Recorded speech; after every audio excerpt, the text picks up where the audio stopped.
Robin Hood Radio now presents Shaw and Tell, local and regional commentary with Shaw Izikson, journalist, editor, photographer, and reporter originally from Baltimore, Maryland. Shaw is the former editor of the Winsted Journal and former reporter for the Lakeville Journal. Shaw was the winner of the 2015 New England Better Newspaper Competition in editorial writing.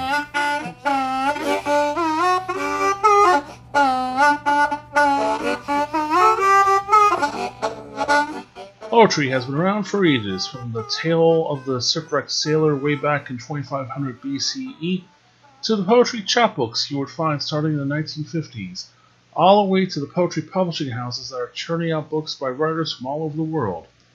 In Connecticut, the non-for-profit organization National-Beat-Poetry.mp3 is dedicated to the celebration and promotion of the Beat generation, which are the poets, writers, and artists from the early 1940s all the way up to this modern era of arts.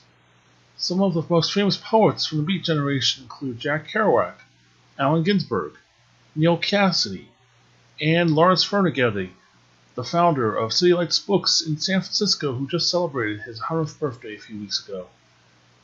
The organization holds poetry readings entitled the Kerouac Cafe monthly at the Lycia and Mason Beakley Community Library in New Hartford. As part of each Kerouac Cafe, both new and established poets, both young and old, perform their works to a large audience. The readings have attracted poets from all around the country and all over the world.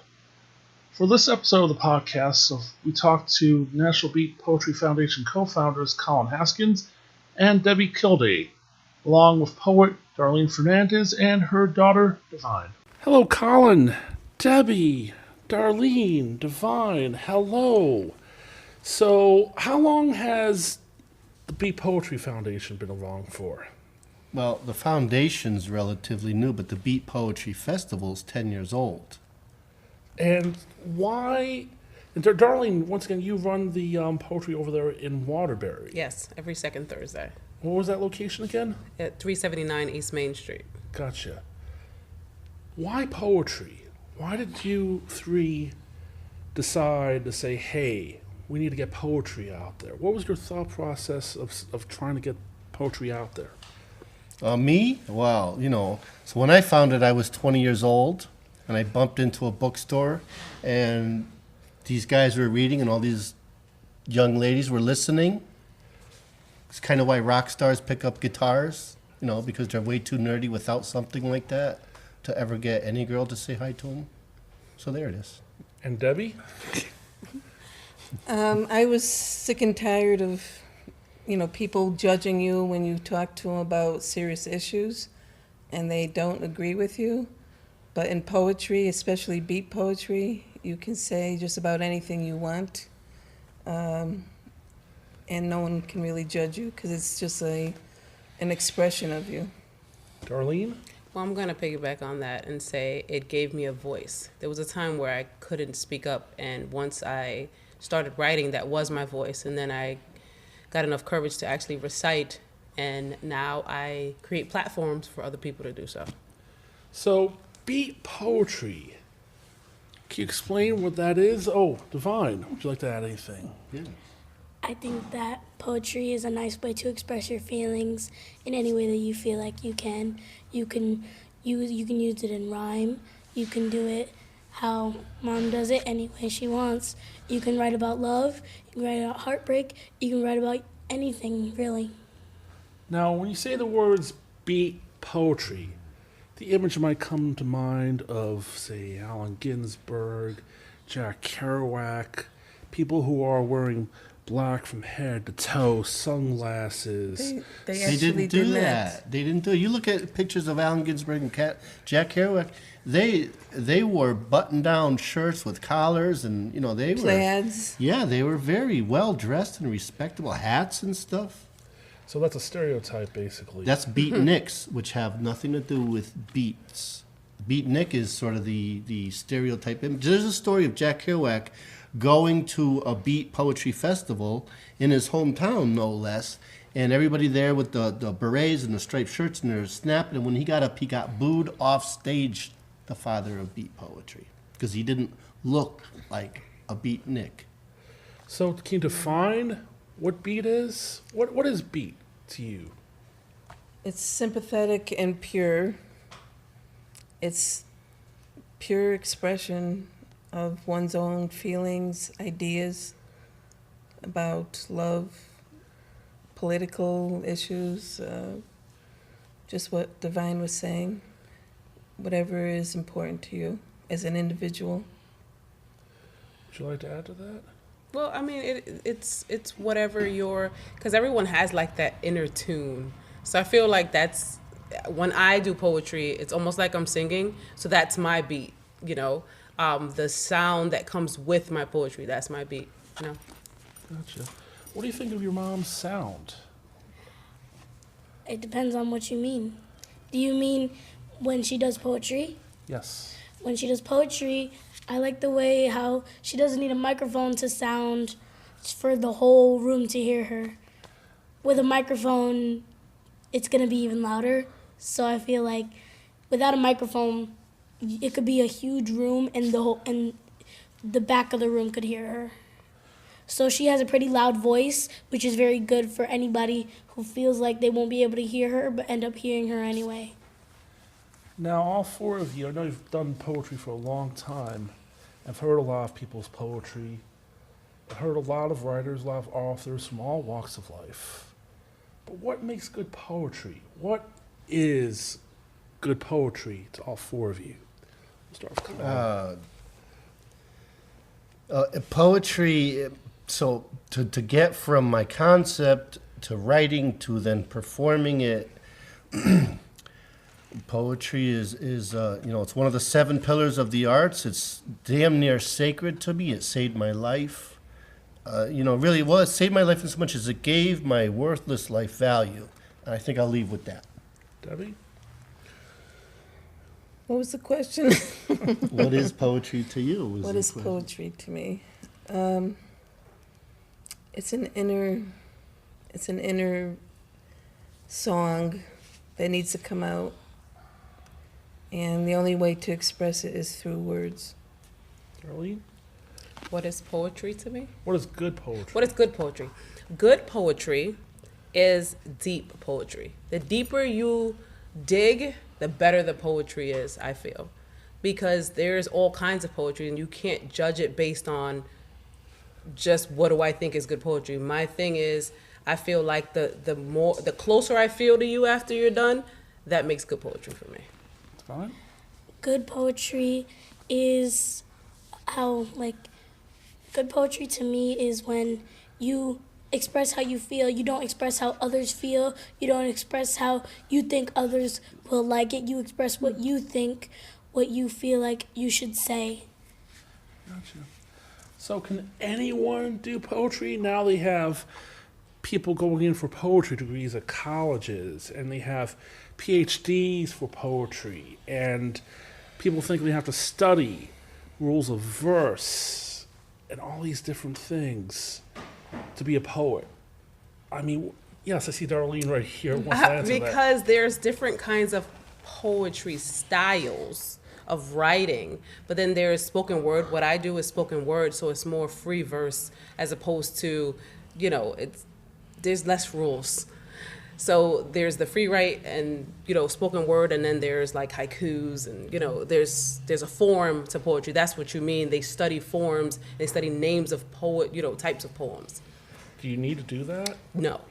Why do you not need to do that? You can do it because it's better. It'll give you the skills you need for your writing, but you don't necessarily, because I know how to write that way, but I don't.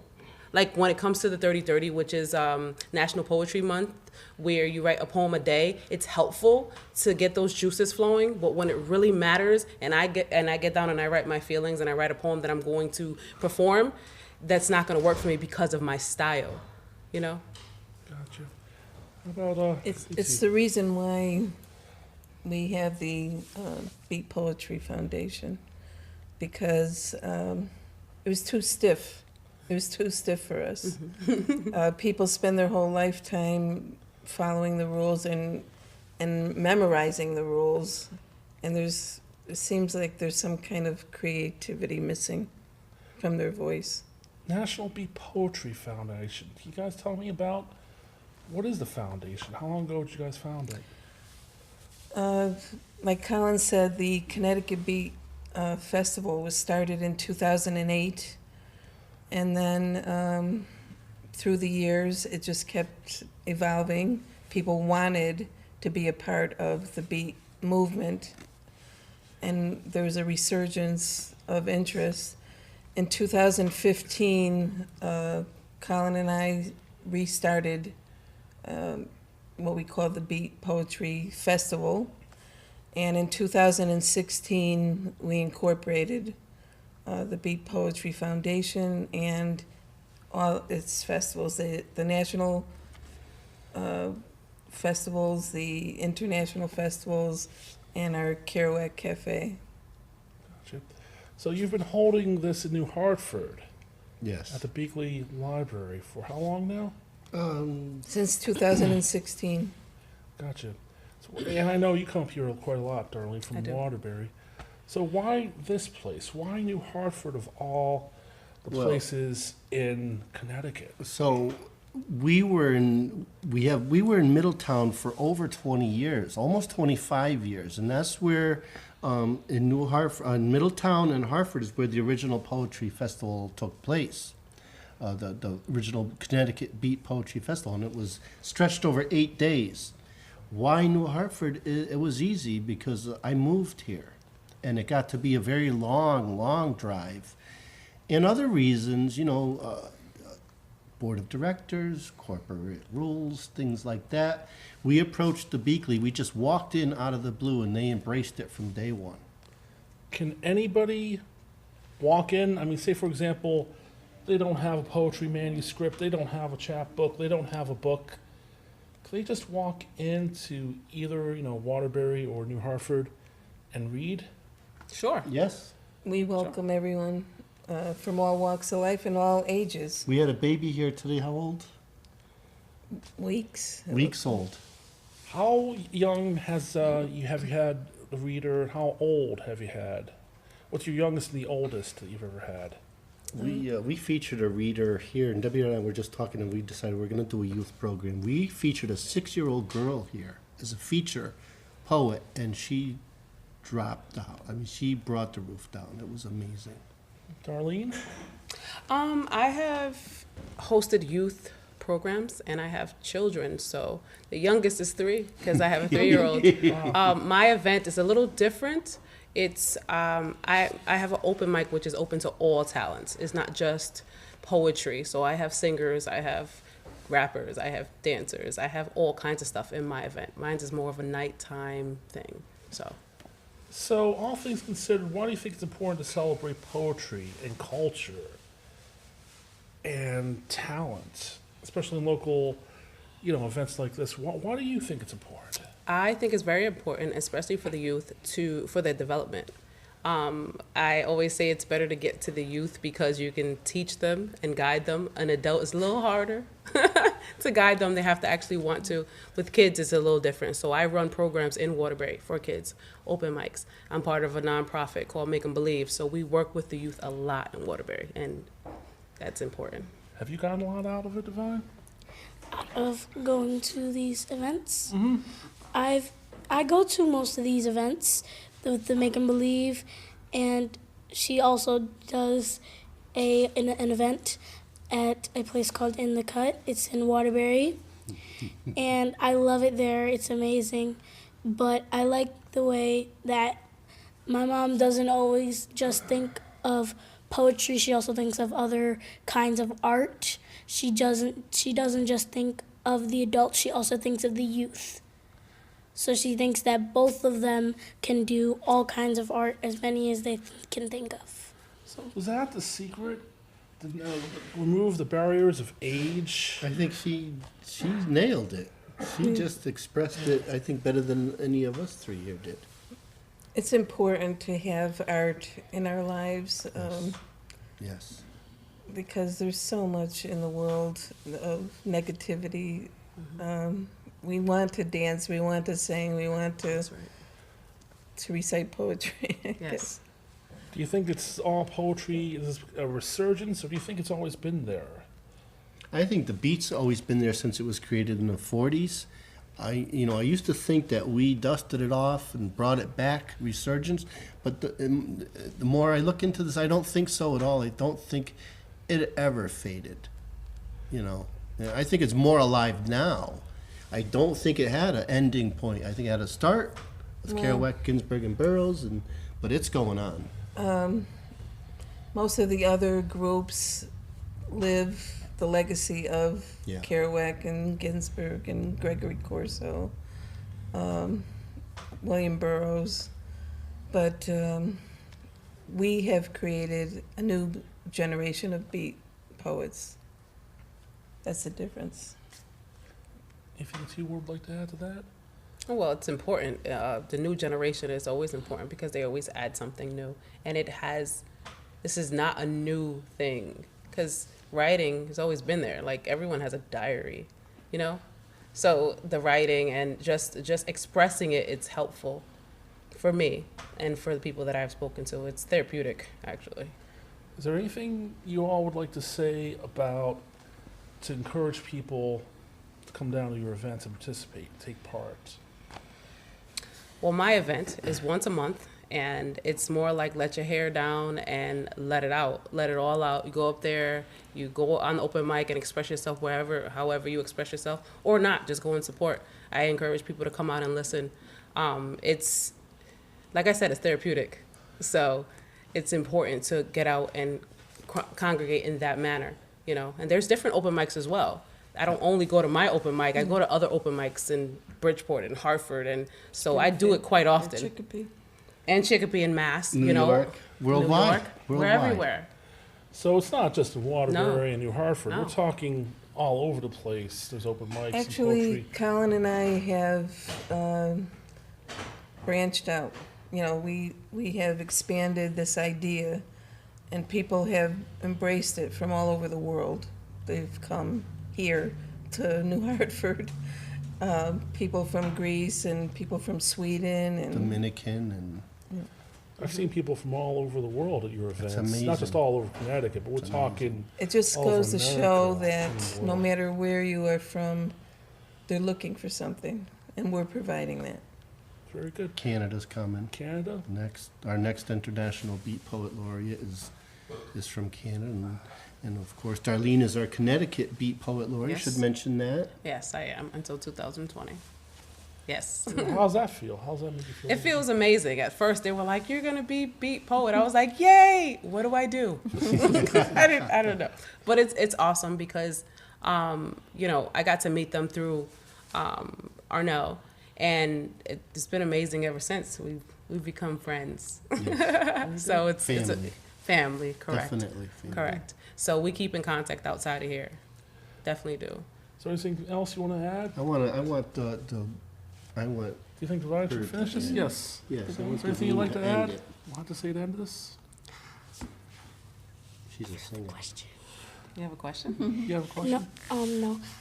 I think that if anybody wants to do something, I think you guys should do it, because you can do anything you believe, and even write poetry, sing, dance, even actually like any kind of art, really. And you don't just have to do art. You can go to anywhere, do anything, be anything, and that's really it. I think that's a good way to end it. Divine, Darlene, Debbie, Colin, thank you very much. Thank you, I Shaw. appreciate your time. Thanks. And thank you for being on Shaw and Tell. Thank you. All opinions on Shaw and Tell are those of the host, Shaw Izikson, produced with assistance and cooperation from Robin Hood Radio.